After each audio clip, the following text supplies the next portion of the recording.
So I'm back from PhotoPlus Expo, and first of all, my son poked me in my eye. I had to go to the eye doctor, so I had to leave PhotoPlus Expo early because I just couldn't do it anymore. I was suffering. Let's get into this. Hey, this is Scott Wenkiewicz, a storyteller with a camera talking about all the things photographers like you and I are thinking about. In this video, I want to talk about PhotoPlus Expo. Well, it was called PhotoPlus Expo. Now it's minus the Expo, so it's PhotoPlus. Okay, so I recorded 2 videos about PhotoPlus earlier. The first was what I was looking forward to at PhotoPlus. The second one was actually about if camera shows are dying, talking about how PhotoPlus has shrunk and how Photokina is shrinking. Now that PhotoPlus is done, I want to share my thoughts. Now, first thing at PhotoPlus, I was expecting to see at least 1 or 2 new brands sharing some sort of new products, and there were none. There was new products. There was no new brands. It was the same old thing. There was some cool new camera bags that came out from brands that have already been at shows and sharing their new products, but nothing truly innovating. Some interesting stuff, but nothing truly innovating. It was cool to see some of the cameras that have recently been announced and some of the lenses that have been announced, and to get my hands on some things and not get my hands on some things. One thing that was really interesting and I was looking forward to was going to the Fuji booth and seeing that new camera without the screen, but it has a tiny screen on the back. And I saw it in person, didn't get my hands on it. What was really interesting about the Fuji booth, at least when I walked by the Fuji booth a bunch of times, there was no cameras out. Typically at a booth like the Nikon booth, the Canon booth, the Sony booth, that wasn't there. You would see all these cameras and lenses out that you can get your hands on and try. At the Fuji booth, there were no cameras out. In order to get a camera to try, you had to ask for it and somebody had to take it out of a roller bag. I don't know what they were thinking with that one. Now, there were some other things. I got to see the new Westcott light, their mono light that has the radio stuff built in, just like the Godox lights. But the cool part about that one is you don't need a specific brand trigger. It just works on all brands, and it works in TTL. So that's pretty cool. I did get to see it. I didn't get to play with it, but I did get to see it. I got to hang out with a bunch of people that I love hanging out with and see people that I haven't seen in a very long time, and it's always a good time. But I was suffering. I was suffering the entire time because my 1-year-old poked me in the eye and scratched my cornea, and I was dealing with that. And now the PhotoPlus is done, and I was able to go to the eye doctor. I have drops that are helping the antibiotics so I don't get infection, and pain drops and a bunch of stuff. And I'm tearing up just thinking about it. Apparently, it's quite common for this to happen. Who knew? So anyway, back to PhotoPlus. It was small, and it was deceivingly small. It looked big, but really, it was small. Keep in mind, there was at least 3 big companies.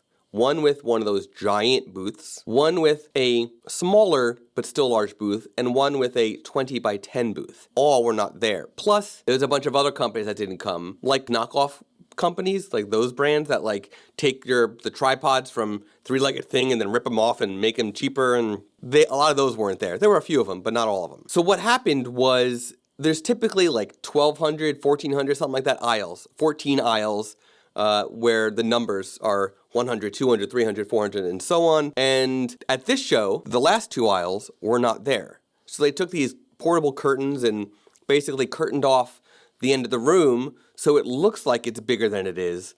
And the aisles themselves, which are usually quite wide for traffic, and usually have seats here and there, or a little couch here and there that somebody can get off their feet and just sit for a little bit, those were shrunken. Those were more condensed.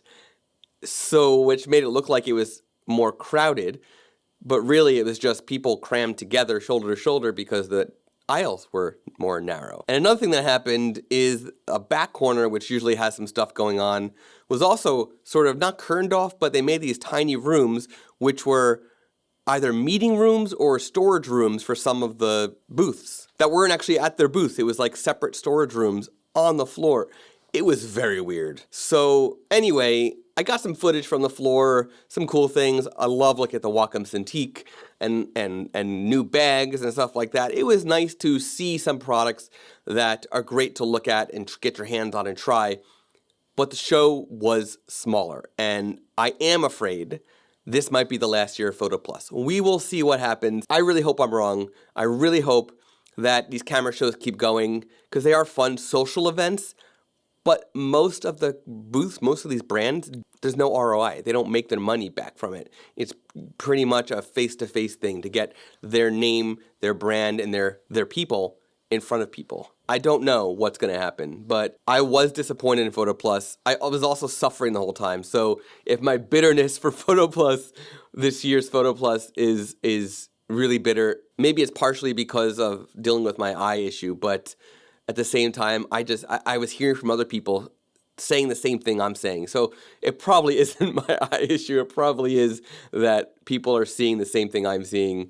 The show is shrinking, and people are shocked at just how small it is and how disappointing it was. I will also say I did go to the Sony creative space with a friend of mine, and that was also really weird. Sony could have just done it at PhotoPlus. They could have gotten over whatever nonsense that they were going through with the staff at PhotoPlus and just had their booth there, because it was actually a little annoying going to the Sony Creative Space event, because it basically took their giant booth that was usually at PhotoPlus, condensed it into a square, and put it into a small I mean, it's a big building, but with the amount of stuff they had, it turned into a small building.